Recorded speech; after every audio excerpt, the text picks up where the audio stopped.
सवाल number 1, credit card का क्या मतलब होता है। सवाल नंबर 2, क्रेडिट कार्ड कैसे काम करता है। सवाल नंबर 3, क्रेडिट कार्ड कितने प्रकार का होता है। सवाल नंबर 4, क्रेडिट कार्ड उपयोग करने का सही तरीका क्या है। सवाल नंबर 5, क्रेडिट कार्ड के लिए कितनी सैलरी चाहिए होती है। सवाल नंबर 6, क्या क्रेडिट कार्ड से कैश निकाल सकता है। सवाल नंबर 7, क्रेडिट कार्ड की पेमेंट नहीं करने पर क्या होता है। सवाल नंबर 8, क्रेडिट कार्ड लिमिट से अधिक खर्च करने पर क्या होता है। सवाल नंबर 9, क्रेडिट कार्ड से अकाउंट में पैसा कैसे ट्रांसफर करता है। सवाल नंबर 10, क्रेडिट कार्ड से लोन कैसे ले सकते हैं। सवाल नंबर 11, क्रेडिट कार्ड का न्यूनतम देय क्या होता है। सवाल नंबर 12, क्रेडिट कार्ड और डेबिट कार्ड में क्या अंतर होता है। सवाल नंबर 13, क्रेडिट कार्ड के फायदे और नुकसान क्या होते हैं।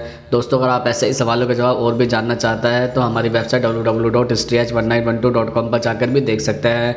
तो चलिए स्टार्ट करते हैं आज की वीडियो। सवाल नंबर 1, क्रेडिट कार्ड का क्या मतलब होता है। दरअसल क्रेडिट कार्ड फाइनेंशियल संस्थानों द्वारा जारी किया गया प्लास्टिक या मेटल कार्ड होता है जो आपको अपनी खरीद हेतु भुगतान करने के लिए प्री अप्रूव लिमिट से फंड उधार लेने की सुविधा देता है। कार्ड जारी करने वाली कंपनी द्वारा आपके क्रेडिट स्कोर और हिस्ट्री के आधार पर कार्ड की लिमिट प्रदान की जाती है। सवाल नंबर 2, क्रेडिट कार्ड कैसे काम करता है। दरअसल जब आप किसी भी ट्रांजैक्शन के लिए अपने क्रेडिट कार्ड का उपयोग करता है तो क्रेडिट कार्ड कंपनी आपकी ओर से मर्चेंट फीस का भुगतान करती है। आप जब भी ट्रांजैक्शन करता है तो उपलब्ध क्रेडिट कम होता जाता है और आप अप्रूव क्रेडिट लिमिट के भीतर जितने चाहे ट्रांजैक्शन और ख़रीदारी कर सकते हैं। आप एक निर्धारित अवधि के भीतर खर्च की गई राशि का पुनर्भुगतान कर सकते हैं जिसके बाद लिमिट रिस्टोर हो जाती है। अगर आप कोई भुगतान करना भूल जाता है तो देय भुगतान के बकाया रहने तक कंपाउंड ब्याज लगता है। सवाल नंबर 3, क्रेडिट कार्ड कितने प्रकार के होते हैं। दरअसल क्रेडिट कार्ड कई प्रकार के हो सकते हैं जैसे कि number 1, travel credit card, number 2, fuel credit card, number 3, reward credit card, number 4, shopping credit card, number 5, secure credit card. सवाल नंबर 4, क्रेडिट कार्ड उपयोग करने का सही तरीका क्या होता है। दरअसल कई तरीके हैं जैसे कि नंबर 1, रियायती अवधि का लाभ उठा सकते हैं। नंबर 2, सही खरीदारी के लिए सही कार्ड का उपयोग कर सकते हैं। नंबर 3, इमरजेंसी के दौरान पर्सनल लोन का विकल्प चुन सकता है। नंबर 4, अपनी खरीद को EMI में भी बदल सकता है। नंबर 5, सबसे अधिक रिवॉर्ड पॉइंट अर्जित करने के लिए ऑनलाइन खरीदारी भी कर सकता है। नंबर 6, अपने रिवॉर्ड पॉइंट रिडीम कर सकता है। सवाल नंबर 5, क्रेडिट कार्ड के लिए कितनी सैलरी चाहिए होती है। दरअसल भारत में बहुत सारे बैंक उपलब्ध है और लगभग सभी बैंक क्रेडिट कार्ड अपने कस्टमर को देते हैं। कस्टमर अपनी पसंद से या फिर उन्हें जो बैंक ज़्यादा पसंद है वह क्रेडिट कार्ड उस बैंक से लेते हैं। क्रेडिट कार्ड को लेने के लिए भारत के अधिकतर बैंकों ने 15,000 की न्यूनतम मासिक वेतन का नियम बनाया है। सवाल नंबर 6, क्या क्रेडिट कार्ड से कैश निकाल सकते हैं। दरअसल बैंक क्रेडिट कार्ड से कैश निकालने की फैसिलिटी देती है लेकिन यह फ्री में नहीं होती। बैंक आपके द्वारा निकाले गए पैसे पर 2.5% तक ब्याज वसूलता है। खास बात यह है कि अगर आप क्रेडिट कार्ड से पैसे निकालते हैं तो इसके लिए आपको तत्काल ब्याज भी देना पड़ता है। इसके अलावा बैंक आपसे क्रेडिट कार्ड पेमेंट लेने या होने पर भी इंटरेस्ट वसूल करती है। यह ब्याज दर काफ़ी ज़्यादा होती है। हालांकि आप मिनिमम अमाउंट अदा करके इस चार्ज से बच सकते हैं लेकिन इसके लिए बकाया राशि पर आपको ब्याज देना पड़ेगा। कभी कभार हम क्रेडिट के लिमिट से ज़्यादा पैसे निकाल लेते हैं, इसके लिए बैंक आपसे ओवरड्राफ्ट चार्ज भी लेती है। सवाल नंबर 7, क्रेडिट कार्ड की पेमेंट नहीं होने पर क्या होता है। दरअसल अगर आप क्रेडिट कार्ड की पेमेंट नहीं करते हैं तो अगले महीने आपको पूरा पेमेंट करना होगा, साथ ही ब्याज और पेनल्टी भी चुकानी होगी। इसके अलावा पूरा पैसा देने के बावजूद आपका क्रेडिट स्कोर खराब हो सकता है। यह भी हो सकता है कि अगले महीने बिल अमाउंट और बढ़ जाए और आप फिर पेमेंट ना कर पाए। सवाल नंबर 8, क्रेडिट कार्ड लिमिट से अधिक खर्च करने पर क्या होता है। दरअसल हर क्रेडिट कार्ड की एक लिमिट होती है, हर महीने उतनी राशि आप खर्च कर सकते हैं। पेमेंट डेट पर खर्च की गई राशि चुकाने पर आपको कोई एक्स्ट्रा चार्ज या ब्याज नहीं देना पड़ता। हालांकि अगर आपने क्रेडिट कार्ड लिमिट से ज़्यादा पैसा खर्च किया है तो आपको चार्ज देना होगा। यह चार्ज करीब 600 से 1000 रुपये तक हो सकता है, इसलिए बेहतर होगा कि आप अपनी क्रेडिट लिमिट का ध्यान रखें और उससे अधिक खर्च न करें। आप क्रेडिट कार्ड कंपनी से संपर्क करके अपनी क्रेडिट लिमिट बढ़वा सकते हैं।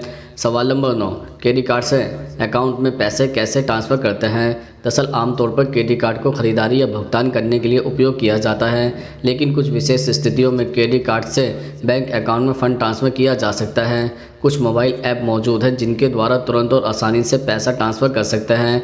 आप ये ऐप डाउनलोड कर फंड ट्रांसफ़र कर सकते हैं। आप मोबाइल, लैपटॉप, कंप्यूटर में यह ऐप डाउनलोड कर सकते हैं। यह ऐप एंड्रॉयड और iOS दोनों के लिए उपलब्ध होती है। दरअसल बैंक अकाउंट में सीधे पैसा ट्रांसफ़र करना राशि देश, करेंसी, बैंक और उसके काम के करने के समय पर निर्भर करता है। इसलिए आपके क्रेडिट कार्ड से बैंक अकाउंट में पैसा ट्रांसफ़र होने में 1 से 5 दिन का समय लग सकता है। इसके अलावा हम आपको यह भी बता दें कि बैंक उन कार्ड धारकों की जानकारी इनकम टैक्स डिपार्टमेंट को देती है जो क्रेडिट कार्ड द्वारा 1 साल में 2 लाख रुपए से ज़्यादा खर्च करते हैं। इसलिए ऐसा करने से आप इनकम टैक्स डिपार्टमेंट की नज़र में भी आ सकते हैं। सवाल नंबर 10, क्रेडिट कार्ड से लोन कैसे ले सकते हैं। जैसे क्रेडिट कार्ड से लोन लेने के लिए बैंक या वित्तीय कंपनी कार्ड धारक की कुछ चीज़ों को नोटिस करता है।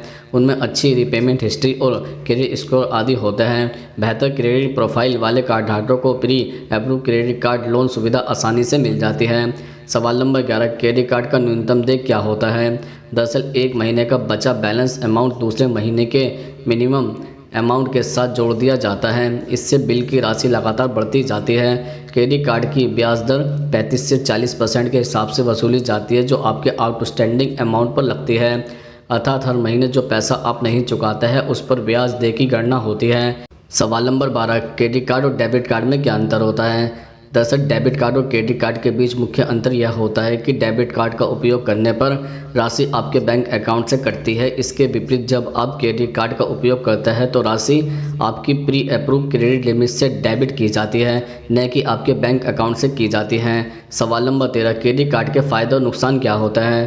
दरअसल पहले हम आपको क्रेडिट कार्ड के फ़ायदे बताते हैं। नंबर 1, इस कार्ड से व्यक्ति उसके खाते में जमा राशि से ज़्यादा की खरीदारी यानी ऑनलाइन शॉपिंग कर सकता है। इसमें आपके खाते में कितनी राशि है इससे कोई संबंध नहीं होता है। नंबर 2, आपका क्रेडिट स्कोर बेहतर करने पर मदद करता है। मतलब अगर आप इस कार्ड की राशि को समय पर चुकाते हैं तो आपका क्रेडिट स्कोर अच्छा होता जाता है। इससे आपको बैंक से जल्दी लोन मिलने की संभावना बढ़ जाती है। नंबर 3, क्रेडिट कार्ड से आप किसी भी सामान को किस्तों पर यानी EMI पर ले सकते हैं। EMI की राशि आपके क्रेडिट कार्ड से ऑटोमेटिक कट जाती है। अब हम आपको उसका नुकसान बता देते हैं। नंबर 1, यदि हम क्रेडिट कार्ड के लिए बिल का भुगतान निश्चित समय पर नहीं करता है तो इसमें बिल की राशि पर ब्याज लगता है और यह ब्याज दिन प्रतिदिन बढ़ता जाता है। इसके अतिरिक्त लिमिट से ज़्यादा शॉपिंग करने पर अतिरिक्त फीस बिल में जोड़ दी जाती है। नंबर 2, इस कार्ड में कई ऐसे छिपे चार्जेस और फीस होती है जिनका ज़्यादातर लोगों को पता नहीं होता। बैंक भी आपको इनके बारे में नहीं बताता। ऐसे में जो आपको बिल मिलता है उसमें छिपे हुए चार्जेस और फीस शामिल होती है। नंबर 3, यदि आप क्रेडिट कार्ड से की गई शॉपिंग या लेट पेमेंट करते हैं तो बैंक आपसे लेट पेमेंट के तहत अलग से फ़ीस चार्ज करता है जो काफ़ी ज़्यादा होती है। इसके अलावा आप पेमेंट करने में जितना ज़्यादा समय लगाएंगे बैंक उससे आपसे ब्याज सहित उसके पैसे वसूल कर लेती है। तो दोस्तों आज हमने आपको क्रेडिट कार्ड के बारे में संपूर्ण जानकारी देने की पूरी कोशिश की है। अगर ये वीडियो आपको पसंद आई हो तो इसको लाइक करें, कमेंट्स करें, ज़्यादा से ज़्यादा शेयर करें और हमारे चैनल को सब्सक्राइब जरूर करें। नमस्कार दोस्तों।